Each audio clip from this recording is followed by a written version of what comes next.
Welcome. You are listening to Caregiving Secrets with Deborah Greenhut. If you are a family caregiver or expect to be one, and you want to maintain your well-being while caring, then you are in the right place. I am your host, Deborah Greenhut, speaker, author, and rational caregiver advocate. I'm a family caregiving veteran, bringing you survival secrets and experiences from experts who share the goal of doing less by managing more. We need to invent and reinvent family care, and together we're going to do it. My big idea is rational caregiving, and my motto is, let your brain lead your heart. Please share yours in the comments. Caregiving Secrets, because friends don't let friends be caregivers alone. Let's do this. Welcome, everyone. So glad you could be here with us again for this edition of the Caregiving Secrets. Today, my guest is Lori Osborne, who has a lot of great information to talk about regarding self-care and caring for others that I know you're going to find especially valuable. So I'd like to introduce Lori. Welcome, and tell us a bit about yourself. Well, hi, Deborah. Thank you. Thank you for having me. Where do I start? I have been a business owner for the last 9 years. I'm a website developer and brand strategist.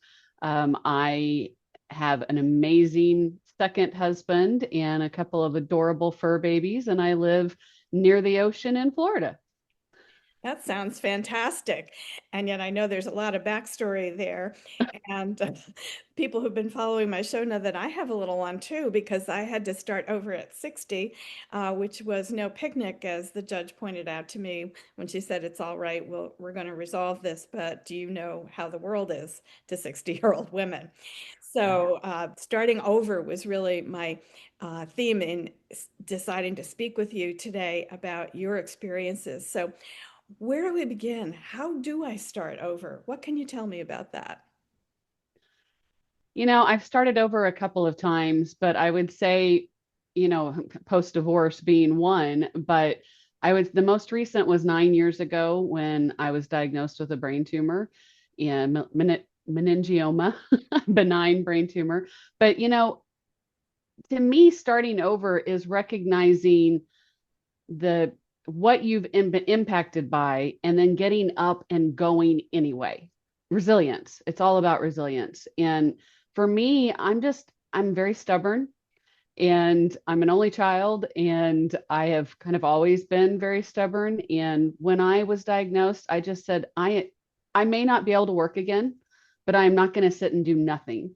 And actually, for the first year and a half that I was healing, I didn't even allow myself to have the TV on during the day. I made myself do something to learn and grow. And that was when I discovered that even though I'd been in IT for 20 years, I'm a really great web developer. And I'd never been creative before in my job. And I was so shocked that I could do this and went, I bet business owners could use some help building their websites. And my business grew. And because of that, I say I'm very grateful for this brain tumor. But it's a decision. Starting over is a decision, is what it really comes down to.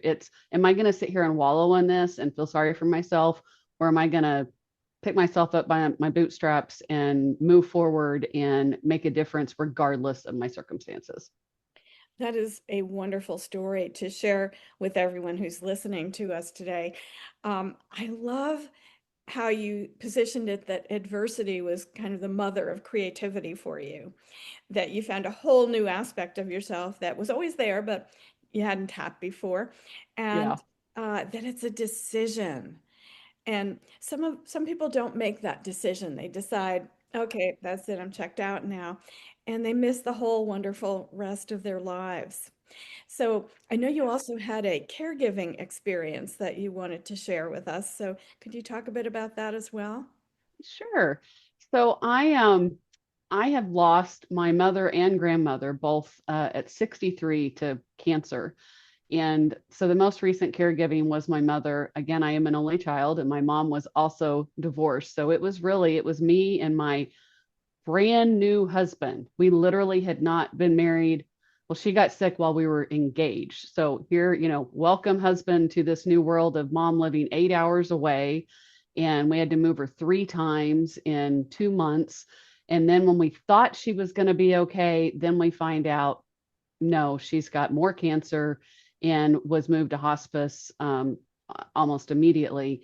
And it was, she was only in hospice for 10 days, but it was the longest, most grueling 10 days of my life. And I honestly cannot imagine how caregivers do it long term because it was so, I mean, it was honestly, it was so devastating. I came back to my job and my boss was angry with me for taking so much time off work.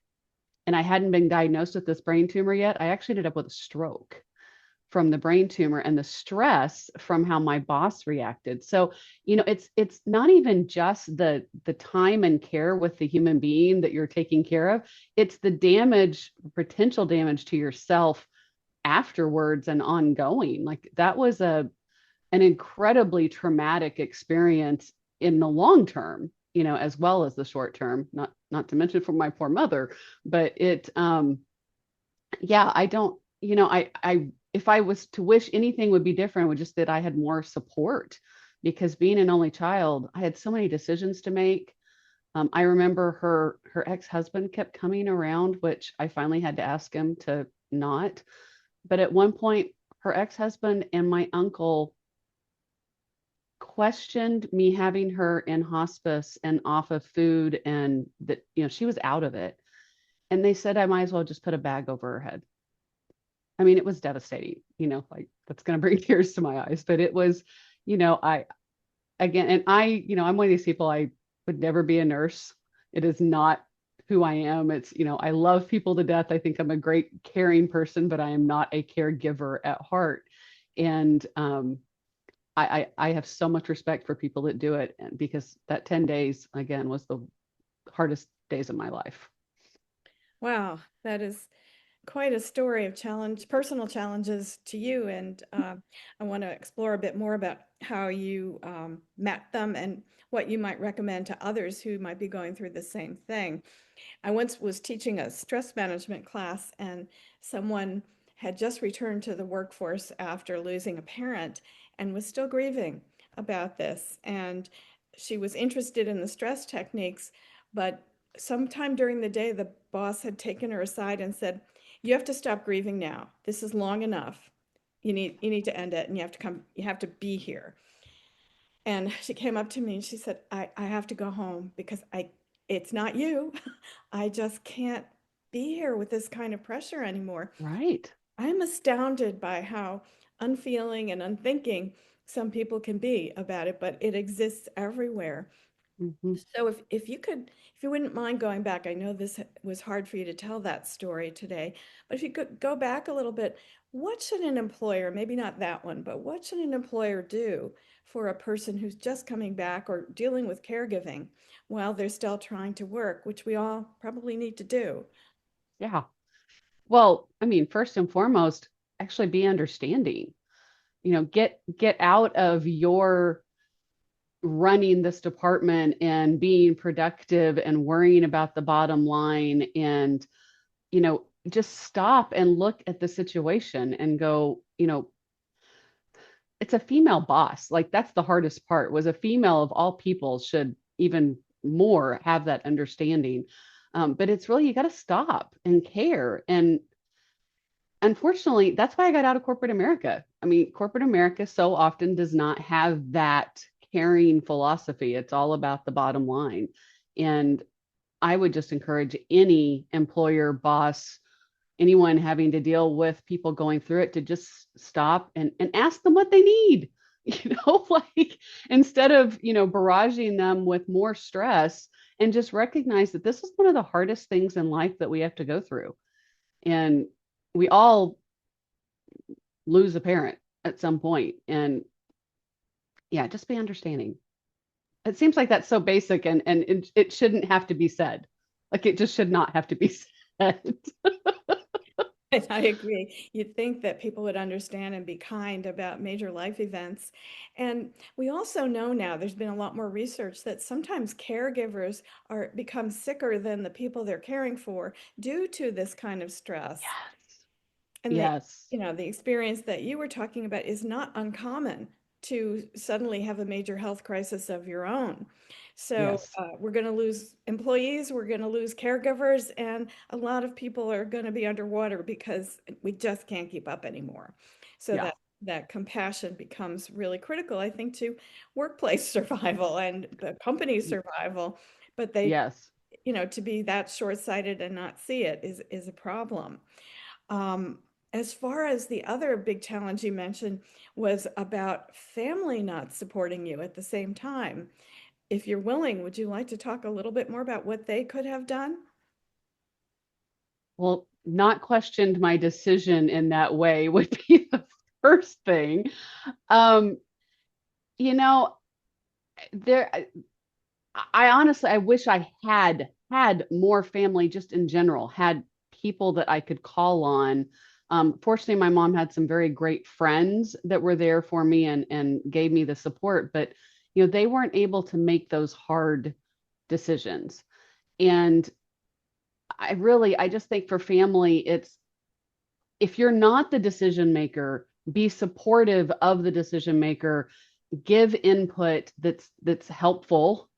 Um, and as opposed to saying something like, why don't you just put a bag over her head, maybe say something like, could you explain to me why you chose this direction? Or maybe I need to understand better how hospice works.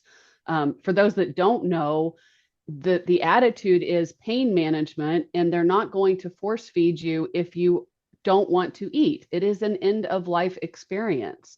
And my mom had her last surgery was colon cancer. Like it wasn't, she wasn't really able to eat anyway, but she was mostly gone. Um, and I just think if you don't understand, like just be caring to the person going through it, because that person providing the caregiving is at their end and they are so stressed and so strapped in so many ways. To just come at it that way is just inconsiderate and mean. So I think it's just really stopping. And if you don't know something, ask versus being judgmental. Yeah, the thing I try to convince caregivers to do is to think of yourself as a manager. Yes, you started to do this because you love someone, but it's going to require an awful lot of rational thought from you to A, make good decisions, B, manage your time, and the whole enterprise of the things that your person needs you to do for them. And other people need to get that point as well. So it's not just the caregiver who must assume a different identity, but the Yeah. family's now in a different relationship, and everybody else, the employer and anyone else who comes into that circle. So I think you very wisely put your finger on the most important things that we do need to talk about. So I'd like to turn to the brighter subject of reinventing yourself, and not just as a caregiver. I think this is useful for everyone. Could you tell us more about your work? So when I recovered from my surgeries, um, the surgery, by the way, was not to get rid of the tumor because it's part of my carotid artery. And what happened is when they went into, it was on my optical nerve and my left eye was drooping. They nicked the carotid and caused a brain bleed, which caused my left eye to go mostly blind. So I had double vision for a year and a half and had to like wear a patch over my eye. And if you've ever lost vision in one eye, it's completely disorienting. You lose your balance, you lose your ability to pour, miss the glass a lot, that sort of thing. So during that time, um, the first thing I did was I built the website. I called it Health Net Like Grandma because I wanted to talk about meningiomas and cancer and life challenges just to get it out. Um, and then I said I discovered that, wow, this is really fun and I can be creative and I have skills. And I took that from there. We actually were in Colorado at the time, and we decided, since I may never work again, we decided to move to Florida to be near the ocean and in a much lower cost of living area, so there wouldn't have the pressure of me working. And then I just started really pursuing this idea of the websites, and then understanding branding was my next step to it. And I love branding. I love all of it, honestly. It is my passion. That this is my calling. But really understanding the purpose of branding and then aligning that in a world of online authority and helping people establish their authority online. And by the way, I love your brand that you've got going behind you. It's beautiful. But really just that's where I've really developed over my business. I've been in business almost 9 years now. And over the last couple of years, I've really kind of leaned into the brand strategist part because I was doing it, but I wasn't recognizing the power of it and how important it is to establish your identity and then live it. Like that's the next step. Like you can have a brand you can talk about all day, but if it's not your brand and you're not living it, it's not going to connect anyway. For sure. Those are such important facts, and I'm hoping that you will make sure I have all the links because I want to put them in the show notes to your website and as well to your service because everybody needs to think about branding if they are a manager. You have to convey that message to the world, whether it's to work in an office or to become a speaker or any Yes. vocation that you're thinking about picking up next as you exit the caregiving stage, hopefully to not re-enter it again because it is very hard. But Yes. if you have a brand already and you've thought it through, you approach it, I think, with a much more coherent and strong vision of how you're going to live that life. So I don't Yes. wish you any more caregiving experiences except the good ones um, Thank you. that are full of love and enjoyment. But it is a really challenging journey, and that coherence that a brand can bring to you could be tremendously helpful. So, if you could look back as far back as you want to go, what advice would you give yourself about how you approached this long sequence where you were both finding and losing parts of your identity? What would you say to yourself, say, when you were 10 years old about what's going to happen? Wow, Deborah, that's a hard question. I'll give you a minute to think about it. you know, um, I've learned a lot about myself in the last few years. And I think and I know I've said this a couple of times already, but it was very impactful on me to be an only child of a primarily single mother.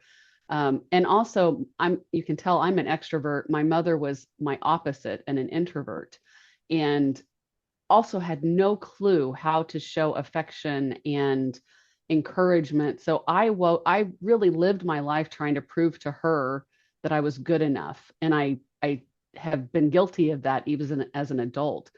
I also had abandonment issues from fathers disappearing. So at 10, I'd already lost one family. At 12, I'd lost two. At 12, I would say to myself, this isn't your fault. And I've just really learned that in my core over the last 2 years of really knowing that I didn't have anything to do with any of those things that happened to me as a child and happened to my mom. Yes, I was part of it and I was there, but those men did not leave me because I was a bad child or there was something wrong with me. And I think it's just so important that when we think back on our childhood, that we realize that not everything that happened to us was because of us. And sometimes we need to do some deeper work to really know that in our core because we end up doing so much out of that misalignment. I mean, I married someone that I was in an abusive marriage for 18 years. And I guarantee you, I married that person because I did not have any self-confidence. And I thought I needed this man to take care of me. And if I had realized early at 12 that it wasn't me, my life probably would have been completely different.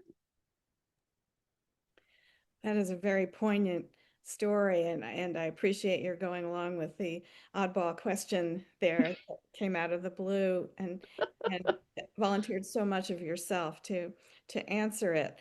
I I'm thinking about so much back there that to unpack, but our episode's probably not long enough, but I think there's a whole book in there somewhere. There is a book coming. I Oh, promise. no, I'll be on your list, I hope, for PR for that. Thank you. The things we know at 10 are based on a 10-year-old's understanding of reality, and children tend to take on themselves what is happening to their parents and feel very responsible. So it's no surprise that you felt that way, and certainly it often takes a long time to understand and really live in your true self, which is on the one hand tragic because all those years spent thinking things were one way, Mhm. but it's beautiful because you have the whole rest of your life to be creative about who you actually are and discover that, which is a Yes. wonderful journey.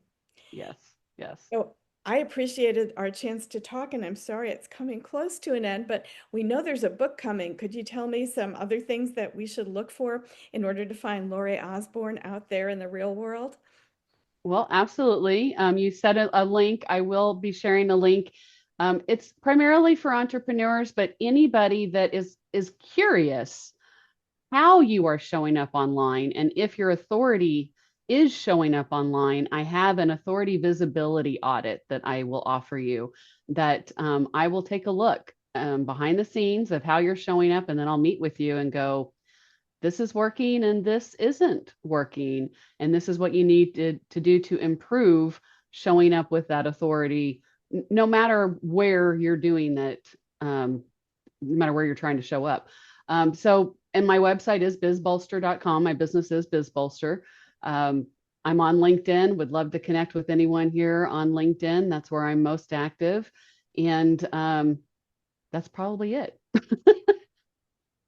That is a lot, and that's great. So there are a lot of places that people can find you. I want to thank you so very much for being my guest today. I learned a lot, and I know my listeners will too. And maybe we'll do another interview sometime to find out how all of that is going and progressing. And I wish you much success. Is there Thank you. anything else that you would like to tell our listeners before we sign off? I just want everybody to know that your authority and brand is in you. You just need to find it, clarify it, and live it so that it shows up for everybody else. And that is such a relief to know. Thank you, Laurie Osborne, for being my guest today. Thank you so much. My pleasure.